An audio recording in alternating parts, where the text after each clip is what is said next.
Welcome to Kautilya. Today's topic is disaster management. Before going in details into this chapter of disaster management, we need to learn few things like what is a disaster and what is this management and why we need to manage these disasters. If you see the recent past, every part of the country or every part of the world is encountered with many kinds of disasters. Either it may be a natural disasters or it may be a man-made disasters. So these disasters are claiming many lives. It varies from 100 to thousands. So then emerges a concept called disasters management. And what actually this disaster management and from where this disaster management have been arrived. So this disaster is not a new to the mankind. Man has encountered with these disasters in olden days during the early civilizations. Regarding to these disasters and regarding to this disaster incidents, many Puranas, many Mesopotamian cultures has mentioned about these disasters, how these disasters have washed out many civilizations. And now comes the word from where this disaster has been erased. So if you see this in Greek language, das means bad, aster means star. The calamity that is due to the position of the planet or star. Actually the term disaster has been erased from the French word des astres.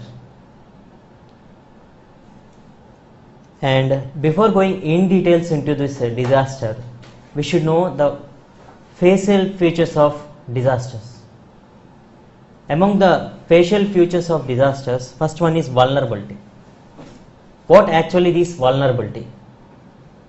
A society or a community which readily accepts the disaster, we call that community or society is less vulnerable. Means which readily accept the disastrous conditions. They doesn't have any capacity to cope up with the disaster or to encounter the disasters. So let's see this. So this is the capacity and this is the hazard. If hazard is high and capacity is low, then the vulnerability is low. Means the community will be severely distracted. If the hazard exposure is high and capacity is low, so then the vulnerability is high. If the vulnerability is high, then the society or community can resist the disaster up to certain extent. If hazard exposure is low and capacity is high, then vulnerability is very low. If exposure to hazard is low and capacity is low, then the vulnerability will be low. That means what I am trying to say is, the more lower the vulnerability, less is the impact of disaster. More higher is the vulnerability, more is the impact of disaster. Next one is hazard. Hazard is an event where it has a high potentiality to distract or destroy human lives and its surrounding environment. Hazard cannot be prevented, but disaster can be prevented. Hazards results in disasters. So when hazard will turn into the disaster? When vulnerability meets the hazard, it results in disaster. So I am using the term disaster, disaster, disaster. What actually this disaster is? Let's see. Disaster is an event which shows negative impact on society. Negative impact means it severely distracts the society. In what ways it distracts the society? Economically, ecological destruction, and claiming of many human lives. This altogether results in the situation of terror-like situations in a society or a community. So, these disasters are classified into two types: natural disasters and man-induced disasters or man-made disasters. What actually these are natural disasters? These disasters are occurs by naturally by themselves. These disasters cannot be prevented, but we can reduce the intensity of these disasters. But man-made disasters can be prevented if you are having a proper infrastructural or institutional mechanism or proper planning. So let's see what are these natural disasters and what are these man-made disasters. How many categories they have been classified? Let's see that. In case of natural disasters, it has been categorized as three types: meteorological, topographical, and environmental. What are these? Meteorological are related to these climates. So floods, tsunamis, cyclones, hurricanes, typhoons, blizzards, and hailstorms. And topological disasters, these are earthquakes, volcanic eruptions, landslides, avalanches, and asteroid impacts. Environmental disasters, global warming, ozone depletion, and solar flakes. These all comes under the category of natural disasters. Natural disasters may be slow in manner or rapid in nature. Slow onset of disasters can be categorized as drought, famines, where rapid onset of disasters are floods, tsunamis. These are the categories of rapid onset of disasters. Next, man-made disasters. Man-made disasters are categorized into technological, industrial, and warfare. If you see this transport failure, road accident, air accidents, water accidents, these are all classified under the transport failures. Next comes these chemical spills. The best example for this chemical spills is methyl isocyanate gas released from the Union Carbide factory, which claims many lives. Thousands of people have been died because of leakage of poisonous gas methyl isocyanate. And war situation results in complete destruction of infrastructure, service sector, as well as it claims many people. It harms many people. So these are the categories of man-made disasters. And next, see what are the components of this disaster management. As I told you that we need to manage these disasters. We need to manage these disasters means there should be some components like planning, prevention, recovery, rehabilitation, and mitigation. Let's see each and every component in details manner. First one is prevention. We all know that there is a famous saying, prevention is better than curing. So we need to prevent these disasters. How we can prevent these disasters? Either it may be man-made disasters or natural disasters. So for that it requires an institutional framework, infrastructural work, and proper planning. So in case of India, there are many government departments and municipalities, NGOs, and many voluntary organizations which all together coordinate to the reduction of or prevention of disasters. Next one is Mitigation. Mitigation is nothing but reducing the severity of the disorders. So how we can reduce the severity of disorders? So based on this, mitigation is classified into two types: active measures and passive measures. What are these active measures? Planning controls, training and education regarding to the disasters, and economic assistance from government or any other bodies, and public information. And what are the passive measures? Requirements to conform with design codes, checking the compliance of control on the sites, and court proceedings.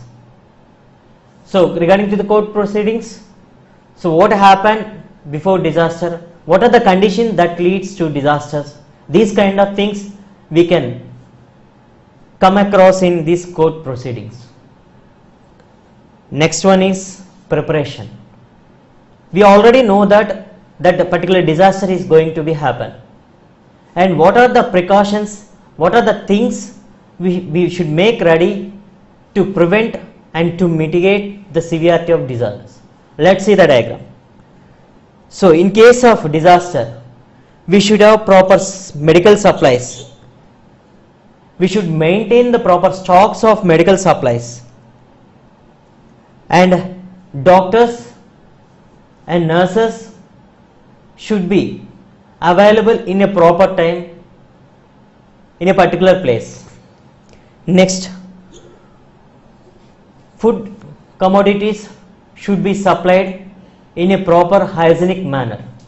Next, water supplies, clothes, and communication through radios by time to time, and paper communications.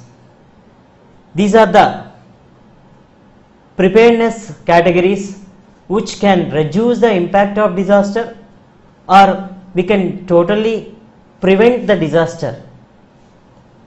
Next one is response. Already disaster has been taken place, and what are the immediate responses we should take to make the society to bring into a normal situations. So first one is mass evacuations. We should shift the people from disastrous place to normal place. Next one, setting up of medical camps and treating the people who are severely injured, and securing food and water facilities, providing adequate shelter and sanitary facilities, development of search and rescue teams, and maintenance of law and order. Next one is recovery. Recovery means bringing back the destroyed society or community into a normal position. How we can bring that particular society or community into a normal position? By building the roads, by repairing the destroyed roads, by restructuring the communication links, and by establishing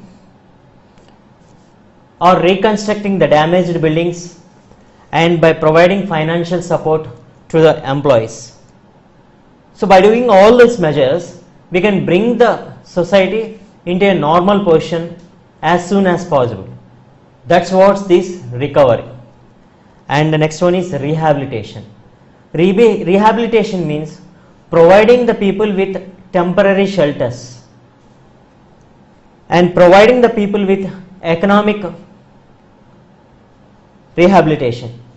And social rehabilitation means counseling the people and bringing them back to this normal situation from the disaster impact situations.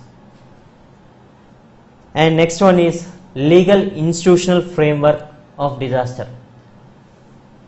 Before 1999, in India, there is very less institutional or infrastructural framework in India to encounter the disasters.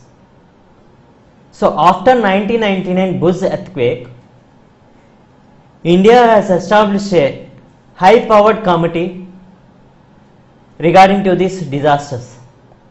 These high-powered committee brought the disaster management under the Ministry of Agriculture in 2001, and in the year 2002 this disaster management was shifted from Ministry of Agriculture to Ministry of Home Affairs. Not all the portfolios of disaster have been shifted to the Ministry of Home Affairs. Some are rest with this agriculture only. So let's see what are those things that left with Ministry of Agriculture and Ministry of Home Affairs. And next one, in the year 2005, January 23rd, Union government did an act called National Disaster Management Act. This act leads to the formation of National Disaster Management Authority. In this National Disaster Management Authority, integrated structure of disaster management have been established. That means Union or National Disaster Management Authority, State Disaster Management Authority and District Disaster Management Authority. Three-tier structure of disaster management authority have been established, which comes under the Act, National Disaster Management Act 2005. And the concept of disasters comes under the or introduced in the 7th schedule of the Constitution. That means regarding the acts or legislations regarding to the disasters can be done by the Union government or by the state government. Next one, National Disaster Management Authority. It is the apex body of disaster management. This National Disaster Management Authority was headed by Prime Minister, who is an chairman of this National Disaster Management Authority, and he was supported by the vice chairman and remaining 4 of the members. This National Disaster Management Authority was supported by National Executive Committee. This National Executive Committee implement the policies that have been taken by the National Disaster Management Authority. And at the state level, State Disaster Management Authority was headed by Chief Minister. He is the chairman of the State Disaster Management Authority. And the policies that are taken by the State Disaster Management Authority will be implemented by the State Executive Committee. And next one is Disaster Management Authority. Disaster Management Authority at a district level is headed by District Magistrate or District Collector. It is the interference between the government and public. Many, not only these 3-tier structure of an disaster management, many NGOs, voluntary organization, pressure groups will involve in these disaster management activities, which supports these disaster management activities. So other than these main institutions, there are many other institutions have been established to control these disasters. Before going in details of that, let's see the ministries and the disasters. So natural disasters comes under this Ministry of Home Affairs, except drought. Drought comes under the Ministry of Agriculture. And in case of man-made disasters, except a civil strife, remaining all the disasters have their own portfolios. This civil strife comes under Ministry of Home Affairs. Next one is drought. Drought, as I told you, that it comes under Ministry of Agriculture. Next one is biological and epidemics. It comes under the Ministry of Health and Family Welfare. Next one is chemical and forest related disasters. It comes under the environment and forests. Next one, nuclear disasters. It comes under the Ministry of Atomic Energy. Rather than saying Ministry of Department of Atomic Energy, I will quote like this: Department of Atomic Energy is the accurate term. Next one, air accident. Ministry of Civil Aviation. Railway accidents. Ministry of Railways. And industrial accidents. That comes under the Ministry of Labor. These are the different disasters and which comes under this different portfolios. And next one is in other institutional infrastructures which helps in supporting these disasters, and among them the prime one is National Disaster Response Force. It is a combination of different battalions. It is a combination of 10 battalions where they have been trained regarding to the different disasters, and these forces have been established at different places across India. Whereas in case of Andhra Pradesh, it was established in Vijayawada, because in Andhra Pradesh the coastal belt is mostly affected to the floods and tsunamis. So because of that reason, National Disaster Response Force was established at Vijayawada. So like this National Disaster Response Force are the trained force regarding to these disasters, will immediately jump into the situation and they will control the situation and reduce the impact of the situation. So like this we can control or prevent the disasters, but we cannot prevent the hazards. So this is regarding to this disaster management, and these are the brief topics regarding to this disaster management, and we will learn in detail manner of each and every topic in the next classes. Thank you.